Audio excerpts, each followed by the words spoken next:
Coucou la famille, bienvenue sur la chaîne. Heureux de vous retrouver aujourd'hui pour une nouvelle vidéo. Le Real Madrid qui s'impose 4-2 face à Almeria.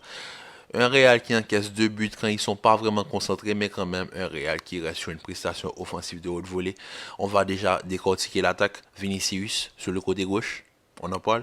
Meilleur ailier gauche au monde. Que personne ne vienne me dire le contraire. Le joueur te dribble dans n'importe quelle condition. Vinicius me rappelle énormément le Neymar des années 2015-2016. Le Neymar complet, la meilleure version de Neymar. Mais je pense que même il est peut-être même plus fort que Neymar. Franchement, Vinicius est exceptionnel. Il est trop fort. Il peut tout faire. Et ce qui me fait encore plus plaisir, c'est le fait que ce genre de joueur-là ne soit pas un joueur comme Kylian Mbappé à forcer dans l'individualité à être le meilleur en termes de buteur, etc. Non, lui, il sait qu'il est le meilleur joueur. On va pas se mentir, l'un des meilleurs joueurs de son équipe.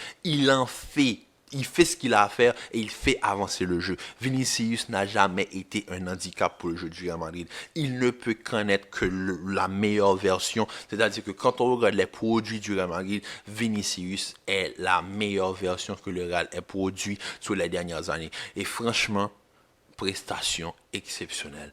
L'extérieur du pied, la passe pour Benzema, tout dans le geste, le dribble, le fait de ralentir et d'accélérer tout de suite pour éliminer le défenseur. Le défenseur qui aujourd'hui a passé une mauvaise soirée avec Vinicius aujourd'hui sur le côté gauche.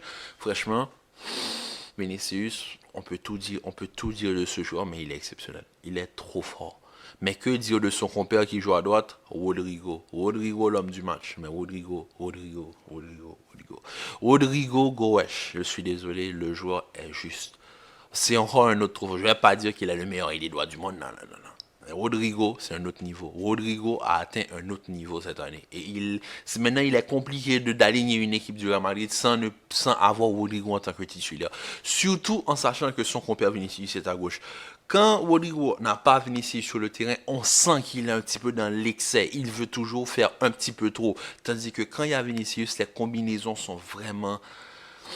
Ça respire le football. Les deux là, associés à Benzema, qui lui a fini le jeu. Benzema, c'est le joueur football par excellence. C'est le football par excellence. Le joueur respire le football.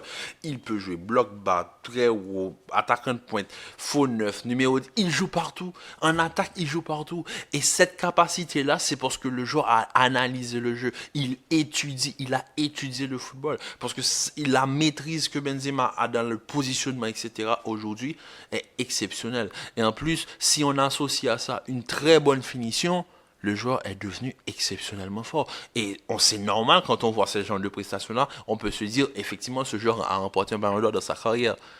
Et que c'est le ballon d'or en titre. Parce que franchement, faire des prestations comme ça, sachant que si tu es ballon d'or, ça ne fait que renforcer encore plus les gens à te dire, ah ouais, mais c'est normal que ce joueur-là il a le potentiel pour être quand même le meilleur du monde. Et l'année dernière, il l'a été. Même si cette année, le ballon d'or, on va pas en parler. Excuse. Donc, oui, donc c'est ça. Donc, au niveau du milieu de terrain, Ceballos nous a fait une super prestation. Tchouaméni, pareil. Tchouaméni qui est dans son registre, même si aujourd'hui, il ne fait pas le meilleur match sous le maillot du Real Madrid, mais quand même, il fait le travail qu'il doit faire en tant que numéro 6. Et Camavinga sur le côté gauche, Camavinga qui ne fait qu'enchaîner les bonnes prestations depuis le début de saison. Il termine la saison en fanfare. Maintenant, Camavinga est littéralement titulaire et indiscutablement et indubitablement l'un des meilleurs joueurs du Real Madrid cette saison. Donc, on va pas se mentir, Camavinga est éblouissant cette saison. Mais Camavinga et Rodrigo, c'est compliqué. L'année dernière, ils étaient jokers. Cette année, ils sont titulaires. Et c'est exceptionnel. Donc, bravo à Carlo Ancelotti pour avoir pris son temps de bien façonner ces deux chefs-d'œuvre. Car maintenant, on ne fait qu'une seule chose, c'est savourer. On savoure la saveur de cette masterclass que Ancelotti nous a pondu aujourd'hui avec Camavinga, capable d'être milieu de terrain et latéral gauche en l'absence de Ferland Mendy. Un Rodrigo qui est un petit peu un faux électron libre, ailier droit, numéro 10, tout. Il est tout en fait sur le terrain. Et franchement, sur le terrain au niveau de l'attaque, mais franchement, c'était très beau à voir. Et de la part du Barça aujourd'hui, match maîtrisé de la part du Barça face au Betis de Séville. Le Barça qui aujourd'hui, suite au match du Real Madrid, sachant que Benzema a marqué un triplé et était à une longueur de Lewandowski, le Barça, sachant aussi que eux, ils sont déjà champions et que même s'ils font le reste de la saison à ne faire qu'une seule chose, que c'est que des matchs nuls, ils vont être quand même champions. Donc le Barça, ils sont venus en maîtrise du match. But de Christensen, super. Ensuite, c'était tout pour Lewandowski. Et on va pas se mentir, aujourd'hui, les joueurs du Barça, ils ont essayé de monter les stats de Lewandowski. Ils l'ont servi dans différentes manières. Mais aujourd'hui, Lewandowski n'a pu mettre qu'un seul but face au Betis de Séville. Malheureusement, Rafinha a joué un super bon match, passeur sur le but de Christensen et buteur sur le troisième but. Donc franchement, un Barça en maîtrise, un milieu de terrain, Pedri, Gavi, De Jong, Busquets, comme je vous dis, ce milieu de terrain-là, quand il est aligné, Gavi qui a ce rôle de piston, on m'a tout fait, Pedri, sa palette technique, De Jong et tout ce qu'il peut apporter, et Busquets en tant que vraiment régisseur, un régista en devant la défense dans la première relance, franchement, un Barça top niveau. Et face à un Betis de Séville qui aujourd'hui, sans Nabil Fekir, n'a pas pu avoir le rendement offensif qu'on leur connaît, mais quand même, un Betis de Séville qui a essayé de faire avec les hommes qu'ils avaient, donc les Sergio Canales, les Willian Ossé, etc. Mais ils ont essayé, mais le Barça était juste trop fort pour eux. Et le Barça aujourd'hui qui nous a un petit peu surpris avec la montée du petit de 2007, Lamine, je connais pas trop son nom de famille, je sais qu'il y a Lamine dans son nom, 15 ans le jeune homme, et franchement, il est fort. Ah, déjà, on voit le potentiel. À 15 ans, ne même pas passer par la Masia et aller directement en équipe A, jouer un match aujourd'hui face au Betis de Séville, et passer à ça d'être buteur et passeur à 15 ans, étant toi le plus jeune joueur de l'histoire de la Liga à jouer un match officiel dans la Liga, et face au Betis de Séville, à ça d'être buteur et passeur, déjà on peut lui attribuer très bonne vitesse. Et gaucher, pur gaucher, il n'a pas de pied droit, ça se voit. Sur le but, là, la manière dont il arrive à récupérer, mais il aurait pu mettre son pied droit pour essayer de chercher le deuxième poteau. Il a que son pied gauche, ça se voit. Et j'ai vu sur sa fiche technique aussi que c'est un gaucher. Donc ça ne m'étonne pas. Lorsque la manière, l'action qu'il fait, moi étant gaucher, je sais très bien de quoi je parle. Il y a un gaucher pur qui n'a pas le pied droit, qui peut faire que ça. Parce que le droit, celui qui est ambidex, il va pouvoir se redresser sur son pied droit. Mais aujourd'hui, franchement, épatant.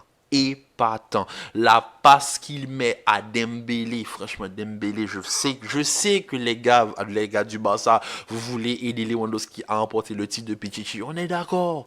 Mais je suis désolé, Dembélé, la passe de ce petit, tu le transformes en passe décisive. Le joueur a une vision de jeu à 15 ans, capable de recevoir et de doser un ballon dans le dos de la défense où Dembélé, franchement, entêté, il essaie de redresser pour Lewandowski. Mais Dembélé, tu as de retour de blessure, tu n'as pas joué depuis janvier, mais un but, au moins fais-le pour toi. Ensuite, voilà, il y aura des espaces. Mais non, les gars, ils sont là, ils veulent servir Lewandowski. Je comprends.